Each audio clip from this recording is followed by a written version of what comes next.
عبدالقادر جیلانی رحمه الله فرمائی چې ما سبق وی په بغداد کې او مودال ته انتهایی سخت ګرانی وا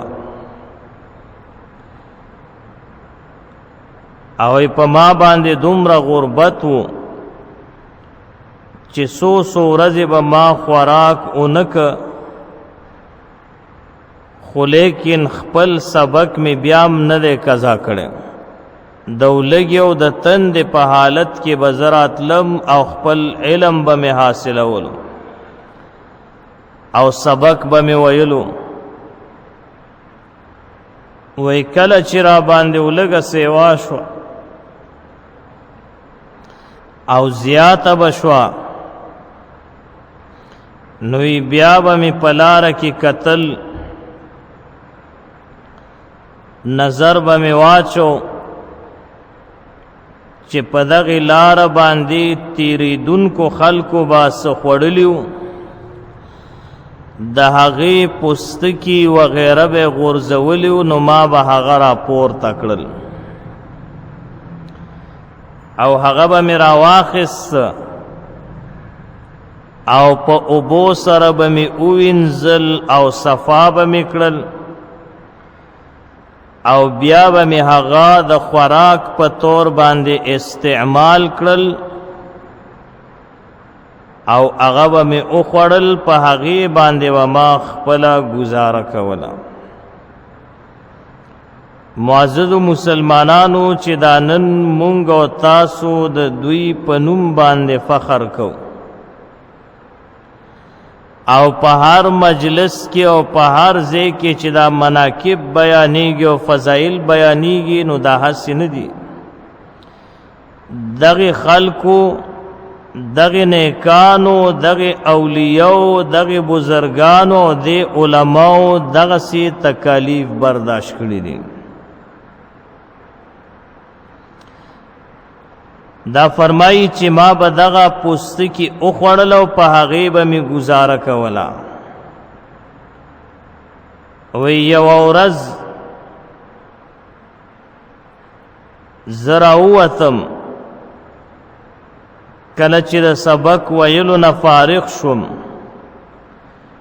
نو په دې نیت راووتم چې یره دې لاره کې به څه موجود وي راوابخلمه وی ما ته پته ولګېده چې زمانه وړاندې یو بل مسکین او فقیر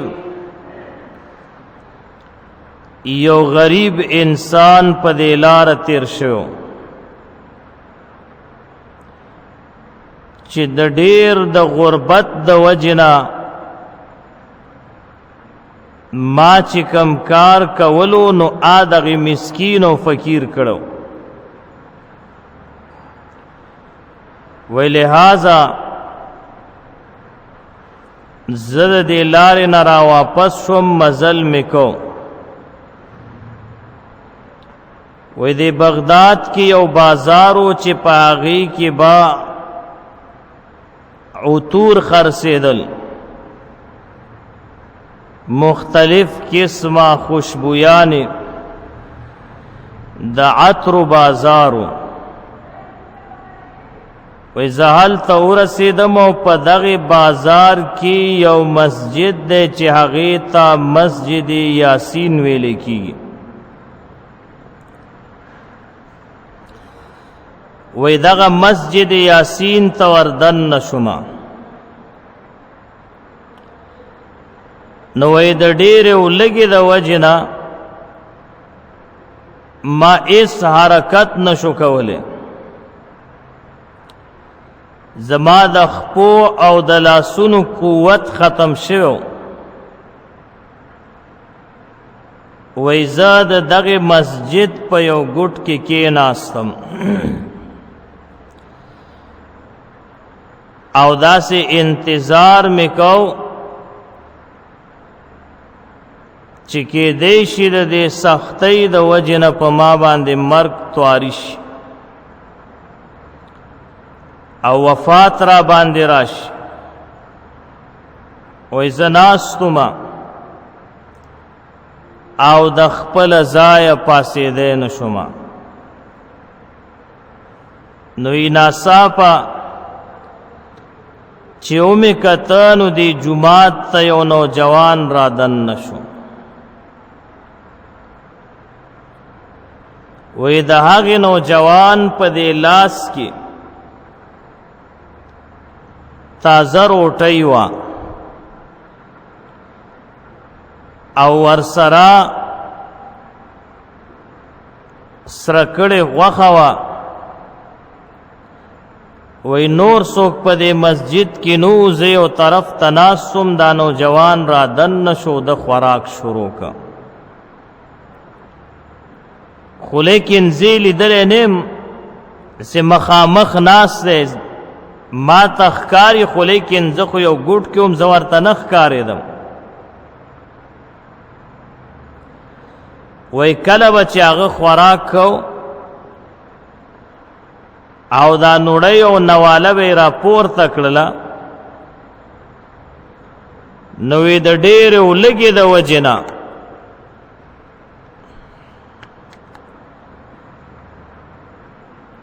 وی زما چې به ورته وکتل نو بې اختیاره به زما دا شونډې چې کم دی دا خوله دا به کولو شوله. خوراک هغه کولو ول کیفیت زما داسې جوړ شوی او د ډېر ولګې د وجې نه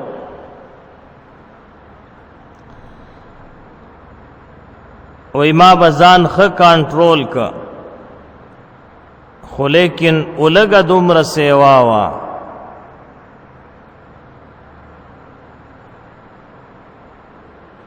چې زه په خپل اختیار کې نومه. وی آخر بیا خپل ځان میں ملامت کو، ځان ته مې وویل چې عبدالقادره دا ته څه کې؟ دغه کس لګیا دی خوراک کوي او بی اختیار چې کم دی نو ستا چې کم دی دغسې حالات جوړ شوی دی. وی ځان می ډیر ملامت کو، الله سبحانه و تعالی نه می دعا وغوښتله. وی ما وی یا الله یا خو زما د خوراک انتظام وکي او یا راته په حیا او پرده کې مرګ راولي. وی ما داسې دعا وغوښتله چې یا الله یا خو زما د خوراک انتظام وکاو یا راته په حیا او پرده کې چې کوم دی مرګ راولي. وی زه ډېر سخت پریشان وم، دعا مې وغوښتله. وی لږ ساعت بعد ناڅاپه او ناګهاني وی د دې ځوان نظر په ما باندې ولګېده او راته وی چې وروره راشه ما سر روټۍ وخوره. وی ما ورته انکار وکړه چې زه روټۍ نه خورم. وی هغه راته ووی چې ستا دې د الله په ذات قسم وي چې راشه، د الله سبحانه و تعالی په ذات قسم راکه او د الله ذات راته واسطه او وسیله جوړه کړه. وی زه ورغلم او کېناستم ورسره او انتهایی په ارام ارام ما خوراک شروع کړ. خوراک می پارام پارام کو او دا د خوراک آداب هم دي چې کله انسان خوراک کوي نو نه به ډېر په جلتۍ سره لګیا وي او نه به ډېر پارام، بلکې درمیانی طریقه به اختیاري. ځکه ډېر په جلتۍ سره خوراک کول دا دلیل دی په حرص باندې، او دا ډیر پارام آرام خوراک کول او انتهایی وړه وړه نوړی اخیستل دا علامه د تکبر ده. نو شریعت منع فرمایلی ده چې خوراک کې نو درمیانی طریقه به اختیاره چې نه ډیر په منډه لګي او نه چې کم د انتهایی پارام لګي چې 10 منټو خوراک باندې 2 غنټه ولګي او بل خوراک سکاک دا پناست باندې د شریعت حکم دی او زمونږ استادو دې دور کې اکثر عام خلق دیو کزان ته خاص خلق وای نو د دوی اکثر خوراک چې کم دی نو هغه په منډو ترډو په لار باندې او په روانه باندې دی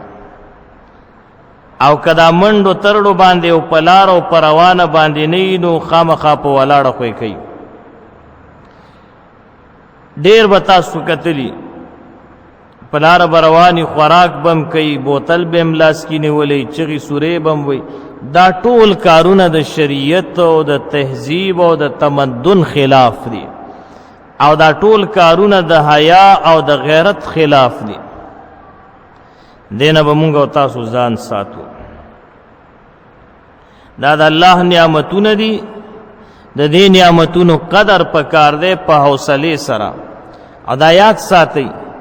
چې کم خلق په ولاړه پر روانه باندې خوراک کوي اسکاک کوي د تقریبا د معدې چې څومره امراض دي هغه ټول د تلاحق کیږي او د دغه وجنه چې کم د په معده کې بیا زخم را پیدا شي چې هغه زخم د نه جوړېدوي نو دیو جن شریعت مطهره دا حکم کړي چې خوراکي او کسکا کی نو دا و پناست باندې اوس یو دا اب زمزم او بده هغه په ولاړه باندې ا شریعت داغه استثناء کړي دا خو یا ساتي دا په ولاړه باندې سکل مستحب دی او دا کمزه کې کله چې ته آلتا به زمزم سره موجود دی نو آلتا په ولاړه باندې سکل مستحب دی او بیا دغه وبکچا پاکستان تر وړه افغانستان تر ال انډیا تر ال بل ملک تا نو آلتا کی بیا داسې نشته چې خامخا به ورته ودرېږي بعضې بې علمه شیخان بیا در باندې فتوم لګوي که چېرته په ناسته دی اوس کلي خو دا په مسله نه پوهیاسې د اوچې شیخي نو دا آلتا په ولاړ سکل مستحب دی او دې ملکونو ته چې راورسېدې نو دا خو اول خالص ویم نه دې کې ملاوټ شوی نو که دا بیا چا په ناسته اوس کلي نو ګناهګار نه دی او نه چې کم دی د دین نه وتو د اسلام نه وتو دویم یو بل اوبدي چې د هغې سکل د حضور علیه السلام نه ثابت دی او سنت دی هغه اوبه چې کله یو لوښي باندې یو لوټه یو کوزه باندې او 10 چارندام کې او پاغه لوښي کې کمې اوبه پاتې شوې نو دا حضور علیه السلام په ولاړه باندې سکلی دی او یو خو زمونږ او ستاسو دې دور کې دا کوزې چې کم په دې واشرومونو کې پرتی دي دا نه خلک په استنجاګان هم کوي لمباګان هم پې کوي او دس هم پې کوي داسې نه اب خالص د چارندام د پاره وه په هغې چا استنجا نه کوله اب پاک لوښی و نو هغې کې به چې کمې اوبه پاتې شوې نو حضور علیه صلات وسلام به په ولاړه باندې اوس کلي هغې کې شفا ده او چې کله به ګرمي وه نو آقا مدنی جناب محمد رسول الله صلی الله علیه وسلم نظار او قربان شم هغوی به دا اوبه راواخېستې ګریوان مبارک کې به یې واچولې یو دغه او دریم علماو لیکلی دي چې کله ته دوایی اچې میډیسن استعمالې او هغه پسې کمی او بس کې نو دام په ولاړ سکل پکاري په دې کې شفا ده باقی دینه علاوه چې څومره مشروبات دي دا ټول په ناسته باندې کاغه چای ده کاکاوه ده او کداغه نور مشروبات دی او جوسونه دی او عربلا چې ده او چې مشروب وی نو دا په ناسته باندې زمونږ بعض خلکو پخوا چې کم دی هغوی به په دې لاره کې دا چاټۍ خښې کړې وي د مسافرو د پاره. نو آلته به خلک کېناسته په ادب سره او په ناسته باندې به اوبه څښلې. اوس که تاسو وګورئ دې بازارونو کې سبیلونه لګېدلي. څه لګېدلي؟ سبیلونه. نو اکثر خلک ورته ولاړي او په ولاړه باندې څکي. نه، دلته کې په کار ده چې یو طرف ته کښېنو ښه ښایسته اوسي. خو لیکن مونږ او تاسو کورونو په داسې ملک کې اوسېږو، الله دې رحم وکړي. نو سبیل سره و هغه کومه پیپه وغیره چې پرته وي نو هغې سره ګیلاس ته هم زنځیر اچولی. نو ګیلاس غریب په سرو سترګو جاړي وي، غلا تکې او زنځیر دې ما ته اچولی دی. غلطې او زنځیر دې ما ته اچولی دی. الله پاک دې زمونږ او ستاسو حال باندې رحم وکړي. نو که دغه ګیلاس نه دې زنځیر لرې کړي بس دا بیا ورک شي. بهرحال دا اوبه او خوراک څښا کرونو دا په ناسته باندې او انتهایی په آرام په ادب سره په وقار سره، داسې نه چې د غویي او د میخ او د سنډا په شان لګې خرب خروب دې شروع کړي. تاکہ او حیوان کې چې کم از کم فرق وي. عبدالقادر جیلانی رحمه الله فرمایي وایي زه کېناستم خوراک مې شروع کا. خوراک مې کو وی دغه کس رانه پوښتنه وکړه او راته وی چې ته د کوم ځای نه راغلی او دلته څه کې؟ وی ما ورته ووی چې زه د جیلان نه راغلم. جیلان نه او دلته د علم حاصلولو د پاره راغلم. وی هغه راته ووی چې زه خو هم د جیلان یم. د نوجوان راته ویل چې زم د جیلان نه راغلم او زم د جیلان اوسیدونکې یم. خدا راته ووایه چې آیا دلته یو کس د عبدالقادر په نوم باندې خو ته نه پیژنې چې د هغه نوم عبدالقادر وي او د جیلان اوسیدونکی دی او د ابو عبدالله سمعی درویش رحمه الله دا هغه نسخه دی، عبدالقادر نوم دی او د جیلان اوسیدونکی دی. او ما ورته ووی چې هغه کس زه په خپله یم که نه دا تا سره چې ناست یم، زه عبدالقادر یم، علم د پاره راغلی یم او د ابو عبدالله سمعی رحمه الله درویش باندې چې یادېده د هغه هم نسې یم که نه. نو دا فرمایي وی که کله ورته ما ووی چې زه عبدالقادر یم او هغه دا خبره واورېده نو وی دا رنګ یې زیړ شو، په رنګ کې تغییر راله او وی په الله قسم ستا مور ما ته ستا د پارس دینار را کړو، مال پیسې را کړې وې چې دا 100 زما زوی ته حواله کا. دې ته مور ویلې کی چې خپل بچی د علم د پاره لېږلی دی او دا کونډه زنانه ده، خو لیکن د خپل بچی تربیت څنګه کوي؟ داسې تربیت د خپل بچیو که چې مونږ او تاسو یې نن د هغې بچی په نوم باندې فخر کو او مختلفو القاباتو سره مونږ او تاسو یادو. سید عبدالقادر جیلانی رحمه الله یو لوی مقام الله پاک ورکړي، یو لوی مرتبه الله سبحانه و تعالی ورته ورکړي او انتهایی عاجز انسانو یو شپه ناستو عبادت کړو، غیبی آواز ورته راله چې عبدالقادر بس منځونه مې درته معاف کړل، نور منځونه مه کوه، ځان دې ستړی که. نو دې سوچ کوي جواب یې ورکه چې ته خو ما ته شیطان ښکارې، ځکه قرآن عظیم الشان کې خو حضور علیہ السلام ته الله حکم کړی واعبد ربک حتی یأتیک الیقین، عبادت د رب کوه تر هغه وخته پورې چې تر څو پورې درته وفات نی راغلی. نو ما ته څنګه منځونه معاف شو؟ زمونږ بعضې بې علمه شیخان دا چې د سنه خبر نی او ځان پورې د پیر نوم تړلی که نه،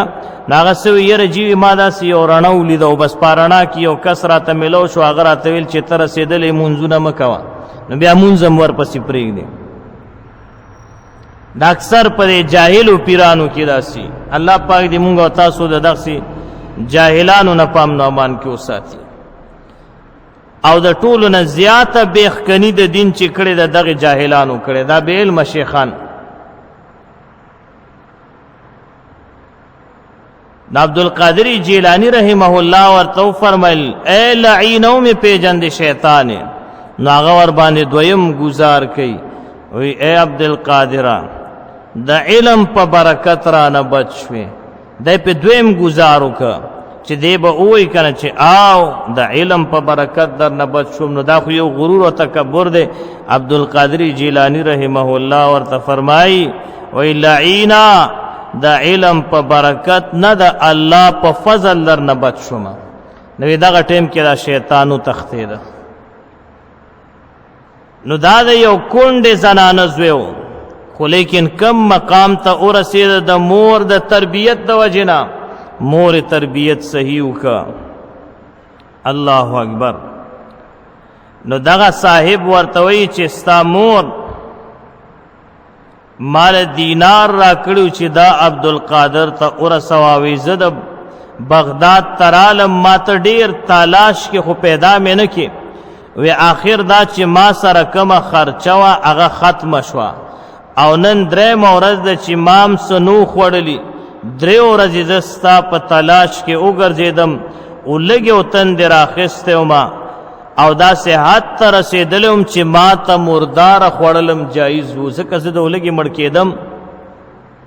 خو نن مې زړه لږ کلک او ستا چې کوم دینارو د هغې نه مې لږه شانتې دا خرچه وکړله، خو لیکن زه ستا نه بخښنه غواړم، ستا نه معافي غواړم چې ستا د اجازت نه بغیر ما ستا د رقم نه چې کوم دی خرچه کړې ده،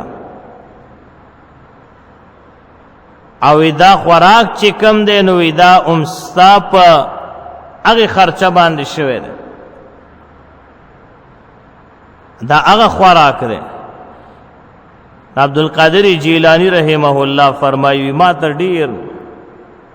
تعجب رال او ډېر حیران شوم چې الله سبحانه وتعالی ما سره څومره لوی احسان وکړ چې ما ته هغه خپل امانت د الله په کور کې ملو شو. وی ما ډېر په اطمینان باندې د هغې ملګري سره کېناستم، خوراک مې وکړه او هغه ته مې وویل چې ما د الله د رضا دپاره معاف کړی، خفه کېږه ما، زه ستا نه چې کوم دی هېڅ هم د دې په بدل کې نه غواړم، او ښه دې کړي دي چې زما د رقم نه چې کوم دی تا خرچه کړې ده. دا فرمایي چې د هغې نه بعد وی دغه کس چې باقی کم دینارو هغه ما ته راکړله او ما به په هغې باندې خرچه کول او علم به مې حاصلولو. نو معززو مسلمانانو د دې ټولې واقعې مقصد صرف دا دی مونږ او تاسو ته، او په دې کې پند او نصیحت او عبرت په دې خبره کې دی چې دا کم مشران زمونږ او ستاسو تیر شوي دي او مونږ او تاسو د هغوی په نومونو باندې فخر کوو او په هر مجلس کې د هغوی تذکره کیږي بطور مثال او بطور سیمپل خلق پیش کوي. دا ولې د دې وجه نه چې د خلکو د دین دپاره انتهایی زیات محنت کړو، دوی خپل زندگی د الله دین ته وقف کړې وه او دوی خپل زندگی چې کم ده د الله د دین د پاره وقف کړی وه. داسې د یو بل عالم باره کې راځي چې هغه تقریبا 2000 پورې کتابونه لیکلي دي، 2000. نو مخکې دا کتابونه چې لیکلی کېدل دا د قلم په ذریعه باندې، نچې والا قلم به یا لرګي والا هغه به تراشلو جوړولو به او په هغې باندې به لیکل کول، نو دی به لګیا و دا به تراشل قلمونو د هغې چې کم هغه پوستکی وغیره آب یو بوره کې اچول جمع کول به نوی کله چې وفات کېده نو د وفات د نوړان دی وصیت وکړه چې مال کله غسل را کوي او اوبه ګرموي نو زما د قلمونو چې دا کم پوستکی جمع شوي دي دې باندې به اور بلوي بل سیز باندې استعمالوي دومره محنت دومره مشقت برداشت کو او دومره یو لوی خدمت کړی دی معزز مسلمانانو علما لیکي چې کله وفات شو هغه او دلې د غسل د پاره اوبه ګرمولې هغه پوستکی راواخیسته هغه د غسل اوبه ور باندې ګرم شوې او دا دومره زیاتو چې څه باقي پاتې شو ته نو معزز مسلمانانو دوی ته الہ العالمین چې دا دومره لوی مرتبه ورکړي او مقامات ورکړي دي رونو دا پس باندې دا په دغه مهنت باندې په دغه جد و جهد باندې په دغه کوشش باندې او دا د الله سبحانه و تعالی وعده د خپل بندگانو سره الله فرمایي چې سوکم زما په لار کې مهنت کوي کوشش کوي جد و جهد کوي الله فرمایي ز په ټول دروازې او ټول لارې پر پرانی زما نو علم دا بغیر د مهنت نه او د خوارۍ نه چې کم دی نه حاصلېږي امام غزالی رحمه الله لیکي د یو عالم بارکي د عالم نوم د حضرت حاتم اصم دا یو لوی عالم تیر شوی او د استاز د هغه نوم د شقیق بلخی د بلخ اوسیدون کې د حضرت شقیق رحمه الله دا حضرت شقیق سیب د خپل شاگرد نه تپوس کی چې اے حاتمه تا ما سره څومره وخت د علم پس دکړه کې تیر ک نو څه د خیال لې چې د شاگرد د استاد سره څومره ټیم تیر کړي یو دوه ورځې بس بیا مولا شو کنا یو کال تیر ک بس مولا شو خله کې اور وړلو نجی اسوم سے ورته فرمایي چې اے استاد محترم ما تا سره د علم په دې سفر کې 33 کال تیر کا سمرا 33 سال 33 ایئرز 33 کال مې در سره تیر کړل نو دا استاد سے تپوس کړي چې په دې 33 کال کې تاسو مسائل یاد کړی دي او ورته جی بس په دې 33 کال کې مې اته مسائل یاد کړی دي او ورته ډېر حیران شو او یې فرمایل انا لله و انا الیه راجعون تا صرف زمانه اته مسلې زده کړی دي نو اسم سے ولا جواب ورکي هذا واخر دعوانا الحمد لله رب العالمين سبحان ربك رب العزة عما يصفون وسلام على المرسلين والحمد لله رب العالمين اللهم صل على سيدنا مولانا محمد وعلى آل سيدنا مولانا محمد وبارك وسلم وصل عليه اللهم صل على محمد عبدك ورسولك وصل على المؤمنين والمؤمنات والمسلمين والمسلمات